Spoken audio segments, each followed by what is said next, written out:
Bom dia, boa tarde, boa noite. Eu sou a Camila Abdo, do Vista Pátria, do canal Direto aos Fatos. Hoje eu estou com o doutor Sileno Guimarães. Ele é jurista, advogado, autor e escritor. Ele é um dos autores do livro A Monarquia é Real.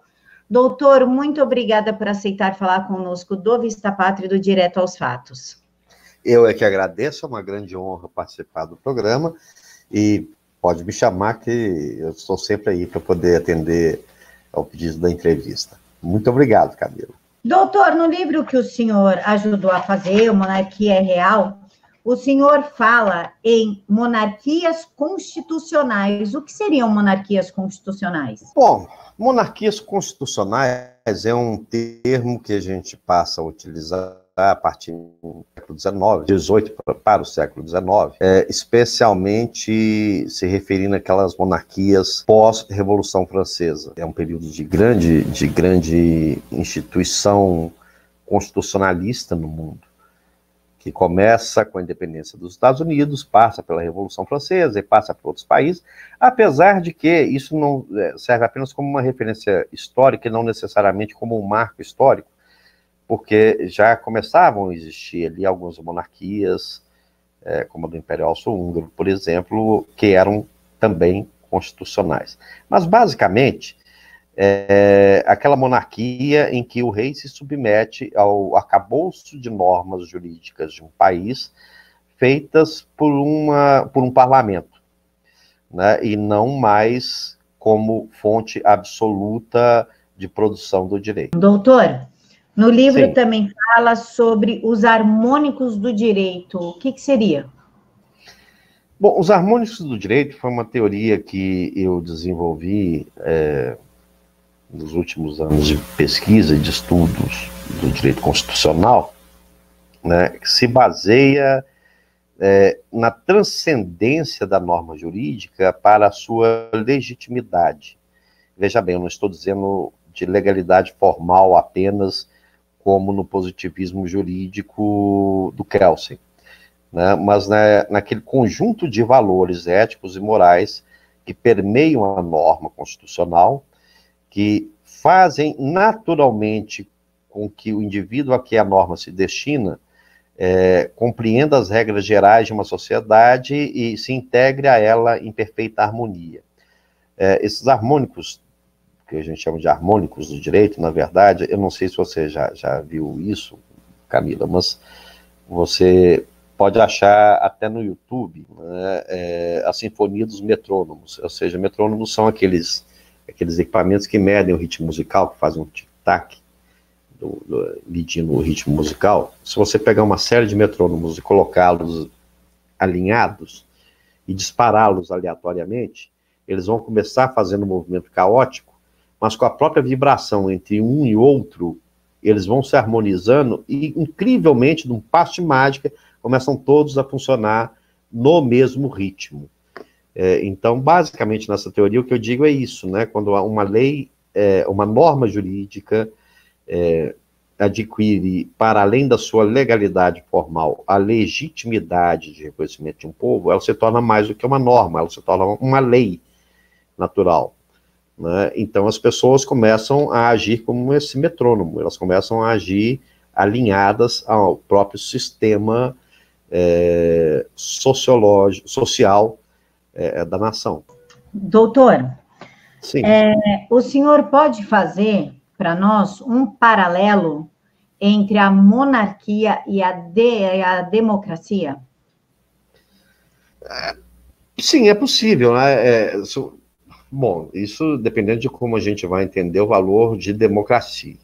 Né? Democracia no sistema grego, que alimentou a formação do Estado norte-americano, não é essa democracia pelo voto como nós conhecemos, até porque esse conceito de democracia, um cidadão, um voto, etc., isso nasce na Revolução Francesa, mas com a Declaração Universal dos Direitos do Homem, mas este conceito, na verdade, ele é um conceito socialista, ele é um conceito comunista. Se você pegar a Constituição da União Soviética, está lá, né, um voto do homem, o voto da mulher tem o mesmo valor, ou seja, um cidadão, um voto, etc. Isso não tem uma relação com democracia no sentido da civilização ocidental que a gente usa do americano. Tanto que você não vê na Constituição americana ninguém dizendo nada a respeito de eleição, de voto. Né? O conceito de democracia grego o conceito de demos, ou seja, de distritos, da formação de distritos que se autogerenciam, que escolhem seus governantes, que escolhem as suas ações e que, pelo traçado de normas comuns, se unem, né, formam uma união do Estado, né, ou do país, ou da nação, como queira, né? Até porque o conceito de Estado é muito importante frisar, né? Estado é uma abstração jurídica, né? Não é o mesmo que nação ou pátria. Né? O Estado é uma abstração jurídica instrumentalizada pelo direito para organizar o corpo social de uma nação. Doutor, qual era a função e o tamanho do Estado na época da monarquia? Bom, na verdade nós ainda estamos, né? Nós ainda temos monarquias muito modernas, né? Entre as 10 maiores potências do mundo, 8 hoje no Ocidente são monarquias. Desculpa, eu não respondi, eu não terminei de fazer o paralelo que você tinha me pedido entre democracia e monarquia. Enfim, né, se você considerar a democracia no sistema grego, que forma os estados modernos, especialmente, né, Estados Unidos, Inglaterra, hoje, não há nenhuma incompatibilidade entre o sistema democrático e uma monarquia parlamentar, constitucional, por exemplo. Né? Mas, enfim, é difícil precisar, porque o conceito de Estado também é um conceito relativamente moderno. Aquelas monarquias absolutistas antigas, elas não tinham uma noção clara de Estado, elas não se formavam pelo conceito de Estado, né? Porque, como eu disse na pergunta anterior, o Estado é uma abstração jurídica, né? Instrumentalizada pelo direito para se organizar um arcabouço de normas que efetivamente deem alguma estabilidade social à nação. Né? Então é muito difícil você dizer numa monarquia, você fazer uma referência a uma monarquia, por exemplo, da Idade Média, com o conceito de Estado moderno, né? Porque o primeiro Estado moderno a surgir, na verdade, foi Portugal, em 1200, mais ou menos, muito antes de todos os outros estados. Depois de Portugal, você vai demorar uns 400 anos a a formação de estados de verdade. Né? E mesmo no século XX, você vai chegar no século XX com a Itália recém-formada. Né? A Itália, até o final do século XIX, não era um estado, era um conjunto de cidades-estados. Por outro lado, você tem, na antiguidade, a noção de estado também, né, que se perde durante a Idade Média, mas que serviu como base para os estados modernos que vão surgir pós-Revolução Francesa, por exemplo. Né? Já citei o exemplo dos Estados Unidos aqui, né? A própria França, pós-Revolução, e por aí vai. Inclusive a Itália, que vai se formar como estado no final do século XX. Mas, então, não é possível ter essa noção de tamanho de Estado naquelas monarquias absolutistas. Mas o que se sabe, basicamente, é que Platão e Aristóteles já desenhavam uma noção de polis, né, que poderia equivaler a um conceito de Estado moderno, né, e que isso é retomado depois por Agostinho e Tomás de Aquino. E eles falam, especialmente Agostinho, não só fala em princípios que vão nortear o Estado moderno, né, pós-século XVIII, como, inclusive, deixam parâmetros para um Estado laico, né, ou seja, o Estado separado da Igreja, né, embora ambos sejam importantes para a formação de uma identidade nacional. Doutor, caso a monarquia voltasse, né, vamos imaginar que ela voltou. O livro cita diversos tipos de monarquia. Qual monarquia se enquadraria melhor nos dias de hoje? Ah, se você considerasse o Brasil, certamente seria uma monarquia parlamentar constitucional. Agora, é importante a gente lembrar, quando a gente fala em monarquia constitucional, aliás, quando a gente fala em qualquer Estado constitucional, um detalhe extremamente importante. Um país pode viver um bom tempo sem uma Constituição. O Brasil viveu um bom tempo sem Constituição, desde a sua independência até que fosse promulgada a Constituição de 1824. Aliás, outorgada, né? Constituição de 1824. Israel, até hoje, é um Estado que não tem uma Constituição. A Inglaterra também não tem uma Constituição. Agora, o que sabemos é que é terrível para um Estado, para um país, viver sob o peso de uma Constituição ruim. Então, né, isso tem que ser levado em conta. Doutor, qual é a probabilidade da monarquia retornar, já que o deputado federal Luiz Felipe Jordans e Bragança falou que ele espera que Jair Bolsonaro seja o último presidente? Quando o Luiz disse isso, ele não disse necessariamente que ele esperava o retorno da monarquia. O que ele queria se referir é que ele esperava que o Jair Bolsonaro fosse o último presidente de um sistema presidencialista. Né? Ou seja, ele esperava que o Brasil, o que ele espera é que o Bolsonaro consiga estabelecer um sistema parlamentar, monarquista ou não. Então, e quais seriam as consequências positivas e negativas de termos um parlamentarismo? Olha, eu só vejo consequências positivas, né? Porque vamos explicar o que é o parlamentarismo. Primeiro, que o parlamentarismo exige um sistema de escolha distrital, se possível distrital puro, ou seja, religar seus representantes no parlamento, de fato, ao eleitor, que hoje não acontece. Né? A maioria dos brasileiros não lembra nem quem votou para deputado ou para vereador, né? O deputado estadual, o deputado federal ou o vereador. E não lembra com muita razão, porque não necessariamente sobe ao Congresso Nacional aquele que teve a maioria de votos por causa do nosso sistema. Né? Então é um sistema todo infiltrado e de baixíssima representatividade popular. Ou você, Camila, se sente representada no Congresso Nacional? Imagina, de jeito nenhum. Então, quando você fala num sistema parlamentar, a gente já parte deste princípio de que, né, aumenta e melhora a representatividade direta do cidadão. E a outra coisa é que o sistema parlamentar diferencia entre chefe de Estado e chefe de governo.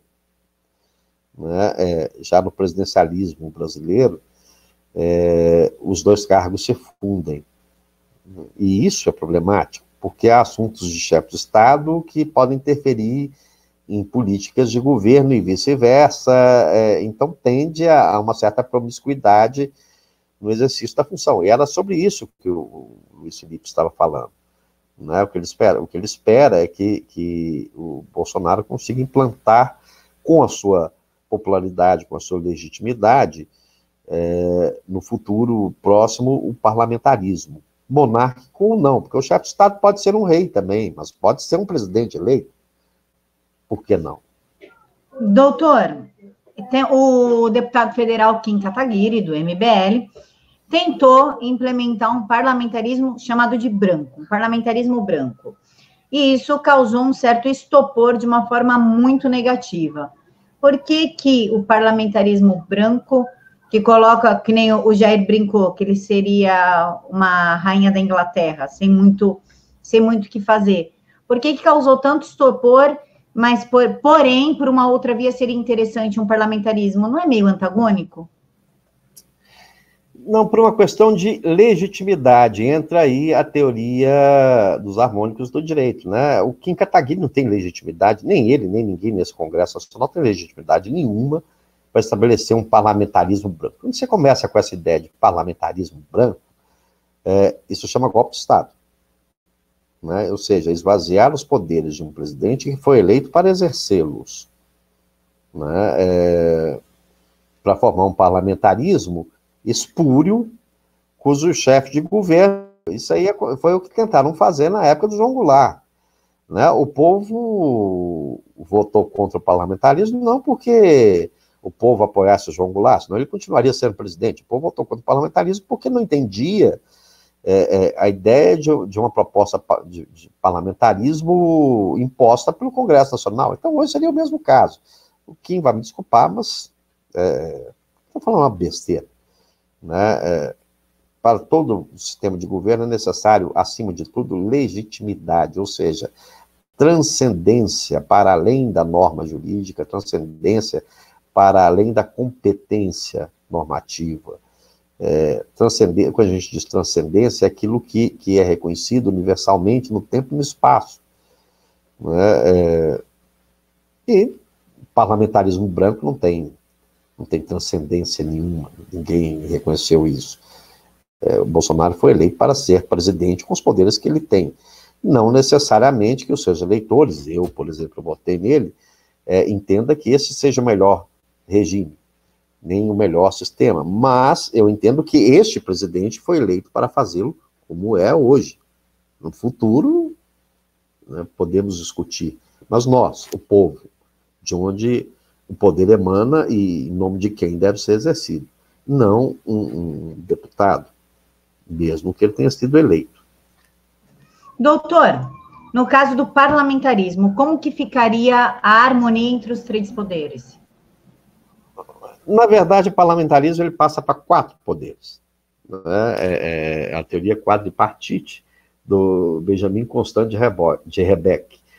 Inclusive, o pessoal associa muito parlamentarismo à monarquia exatamente por causa disso, porque os primeiros sistemas parlamentares surgiram em monarquias. Monarquia britânica, né, na monarquia brasileira, que era o nosso regime, a nossa monarquia não era uma monarquia absoluta, era um regime parlamentar, né, mas, enfim, são 4 poderes, como estabeleceu o Benjamin Constant de Rebecque, né, cujo um poder transcende os demais, como aquela mão que consegue destravar as molas quando elas se embolam, usando as próprias palavras do Benjamin Constant. Inclusive, o Rui Barbosa dizia no Congresso, já no período presidencial, né, que não temos mais aquele farol que nos ilumina nos momentos de trevas e de escuridão. Doutor, caso o parlamentarismo seja imposto, ou seja, vigorar no Brasil, como é que vão do STF com os demais poderes, já que o STF está totalmente promíscuo, né? Ele está totalmente corrompido. Como é que ficaria? Pois é, esse é um outro problema, porque o STF, como está hoje disposto na nossa Constituição, ele é uma anomalia jurídica, né? Porque o que poucos juristas contam, né, é que a tripartição de poderes de Montesquieu nunca funcionou. Hayek dizia isso, é verdade, né? A tripartição de poderes não funcionou em nenhum lugar do mundo, foi um extremo desastre onde foi aplicada. Aí vão dizer, não, mas os Estados Unidos têm uma tripartição de poder. Bom, fazendo aqui uma analogia, um tanto esquisita, mas muito ilustrativa. Se você pegar o sistema americano, na verdade, ele é um parlamentarismo, em que você tem o presidente dos Estados Unidos, o Trump, como chefe de Estado, com vários primeiros ministros que são os governadores, né, dos estados americanos, dos Estados Unidos da América. Né? E o sistema americano não foi baseado no Montesquieu, mas na tripartição de poderes de Locke, que se baseava na experiência que ele tinha do sistema britânico, do sistema inglês, né, em que você realmente tem uma tripartição com poder neutro. Não chega a ser o sistema quadripartite que o Benjamin Constant de Rebecque desenvolveu e que o Napoleão Bonaparte aplica, mas, basicamente, é uma tripartição de poderes, porque o judiciário inglês não é um poder, como o nosso sistema. O judiciário inglês é um ratificador das normas e do common law vigente, ou seja, das normas e costumes do povo britânico. É muito diferente de você tentar criar normas e legislar, como o nosso STF e o nosso STJ fazem hoje. Doutor, nós temos o impeachment caso o presidente não corresponda com os anseios da sociedade. O Brasil já passou por 2 ou 3 impeachments. Caso o rei, vamos fazer de conta que foi instituída a monarquia. Caso o rei não corresponda, como é que faz para tirar? Não seria desvantajoso a gente ter que aguentar uma pessoa que não corresponde até o fim da vida dessa pessoa? Boa pergunta. Poderia se fazer um impeachment, sim, da mesma maneira que se faria de qualquer outro chefe de Estado. Né? Não sei, impeachment é só um nome. Né? É o que eu brinco, né? A palavra cão não morde. Né? Você pode chamar de impeachment, você pode chamar de destituição, de modificação de linha sucessória, dá o nome que você quiser. Mas o chefe de Estado pode sim ser destituído caso ele não corresponda aos anseios da população, e no seu lugar entraria o seu sucessor, imediato, na linha sucessória. E caso esse sucessor não possa assumir, porque, vamos dizer, seja uma criança, né, ou seja, mentalmente incapaz, ou por algum outro motivo esteja incapacitado de exercer o cargo, você cria outra linha sucessória, não, sem nenhum problema. Foi o exemplo da Inglaterra pouco antes da Segunda Guerra Mundial. Né? O Duque de Windsor, o rei George V, não correspondia às expectativas do povo e passou para o irmão dele, né? Que hoje é esta linha de sucessão que vigora na Inglaterra. E poderia sim ser por um sistema de impeachment pelo parlamento, ou por vontade popular. O importante é que seja legítimo, né, que seja como for, isto de fato represente a vontade do povo, né, que é soberana de uma forma ou de outra, né, ou direta ou indiretamente. Doutor, economicamente falando, como que um poder tão centralizado no rei e num chefe de Estado conseguiria suprir um país do tamanho do Brasil? Aí é que está, né? O chefe de Estado não é quem governa é o chefe de governo, é o primeiro-ministro. Né? E o primeiro-ministro, ele é eleito por voto direto ou por voto do parlamento, que por sua vez foi eleito por voto direto no sistema distrital. Né? Então, o primeiro-ministro inglês, por exemplo, não é eleito por voto direto do povo, mas é eleito por escolha do parlamento, mas o parlamento é eleito no sistema distrital por escolha direta do povo, então o legitima. O que nós temos que entender é que o chefe de Estado, ele não tem uma relação direta com a economia, com os problemas internos da nação, mas ele fica como uma espécie de coringa, de valete, né? Ele está ali para resolver o problema quando o chefe de governo não atende às expectativas, nunca assumindo as suas funções, nunca interferindo no trabalho, mas dissolvendo aquele governo, inclusive com a possibilidade de dissolver até um parlamento inteiro para convocar novas eleições, novas escolhas que atendam às expectativas do povo. Então, dificilmente você teria um processo tão traumático na Inglaterra como como nós tivemos com a Dilma Rousseff, né, ou com o Collor. Mas, economicamente falando, como é que a monarquia tão centralizada conseguiria suprir todos os estados do país? Aí é que está, né? Não é a monarquia que supriria os países. O que a monarquia poderia fazer, uma monarquia parlamentar poderia fazer, é dar estabilidade política suficiente para que a economia possa progredir por conta própria, sob a tutela do chefe de governo. Porque o rei é chefe de Estado, o monarca é chefe de Estado, ele não é chefe de governo. né? Como você pega a rainha da Inglaterra, por exemplo, ela não se envolve nos problemas da economia britânica, nos problemas internos da Inglaterra, né?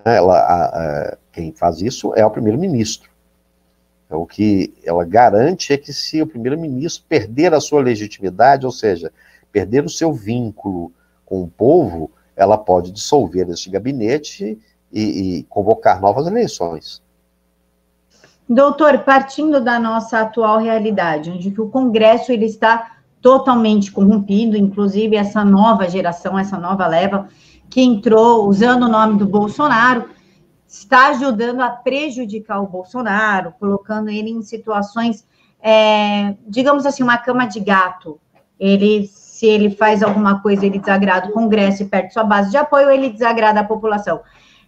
Neste caso, seria, então, melhor apoiar um parlamentarismo e aliviar um pouco as decisões do Bolsonaro?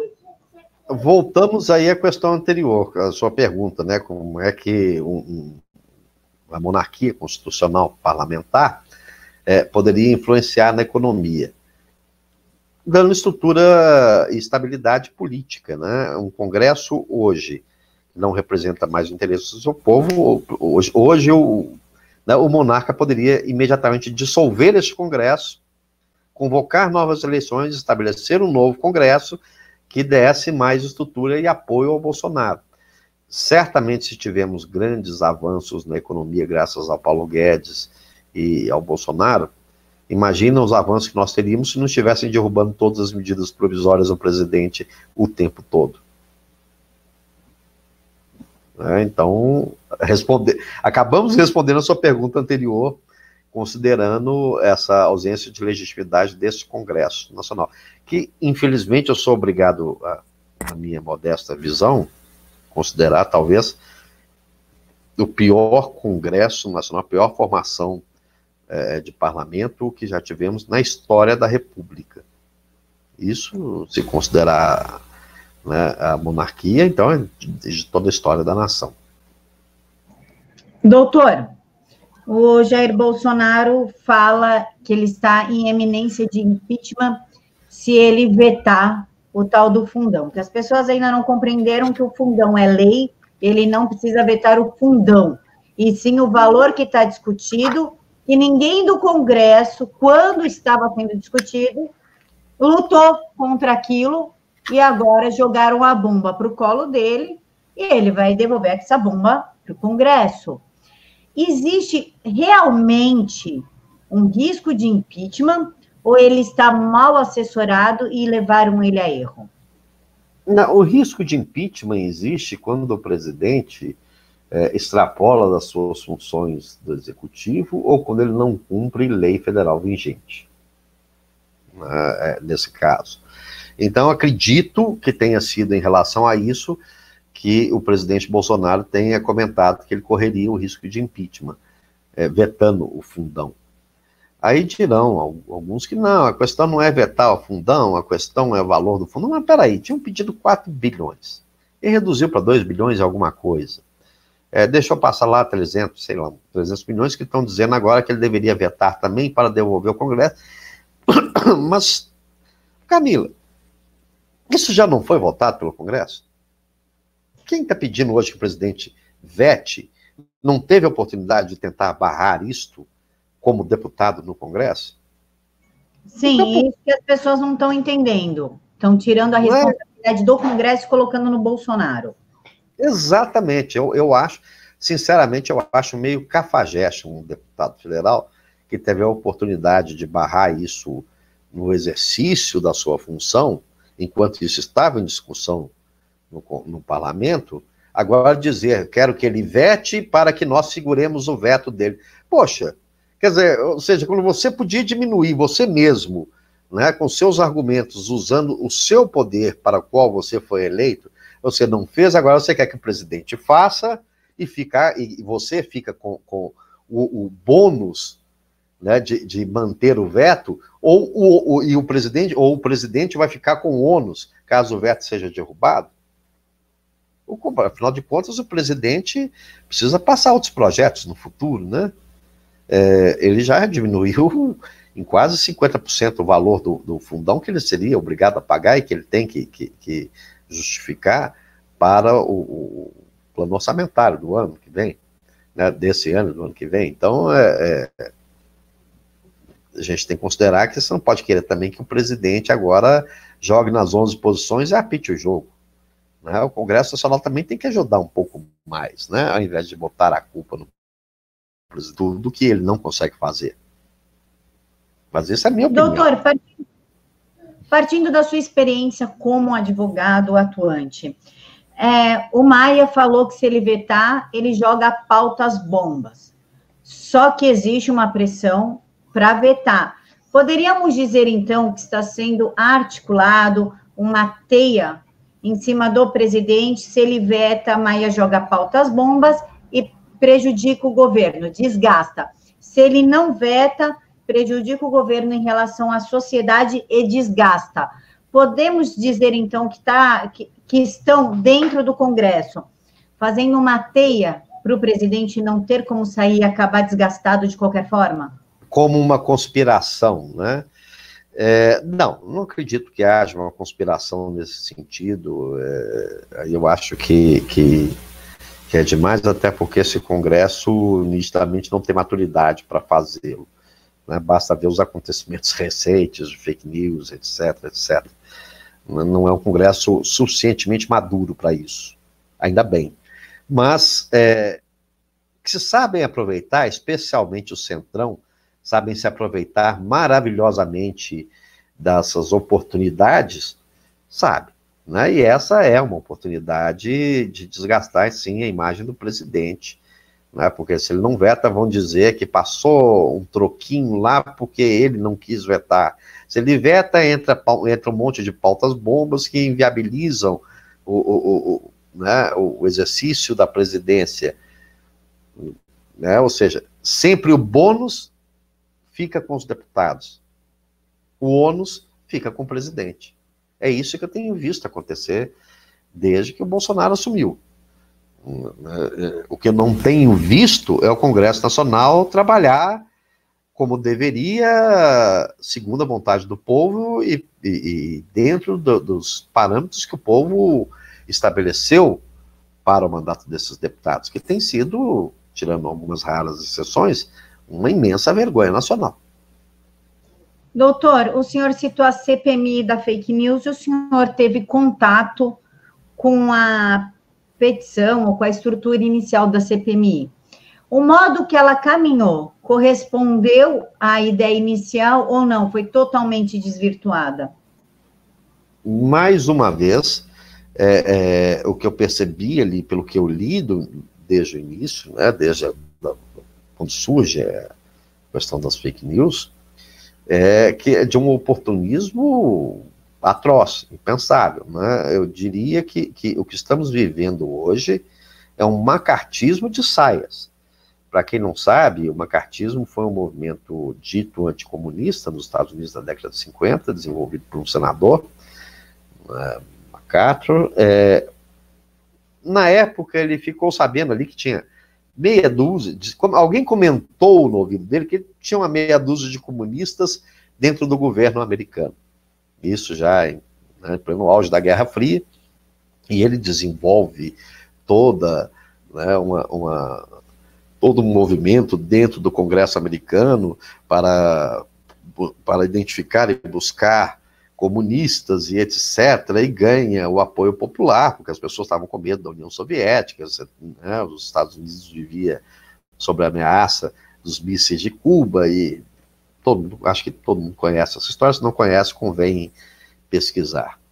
Mas o fato é que o MacArthur era um sujeito ridículo, né, uma figura execrável, e ele começou perseguindo pessoas que ele achava comunistas, talvez um ou outro até fosse, mas não necessariamente todos, né, simplesmente por discordar do governo, simplesmente por discordar de alguma política do Congresso, e aí começou, né, dos pretensos comunistas, ele começou a entrar nos artistas, depois os artistas no empresários em agentes do governo, e daqui a pouco ele estava caçando todo mundo e criando fogueiras de reputação em todas as áreas, em todos os setores dos Estados Unidos, até que realmente ele caiu no ridículo, porque não era possível que tivessem tantos comunistas assim nos Estados Unidos.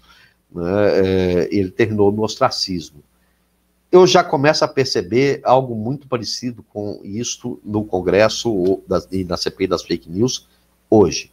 Né? A gente sabe que, eu não vou citar nomes, mas aqueles que foram os seus maiores idealizadores, incentivadores, já começam a cair no ridículo.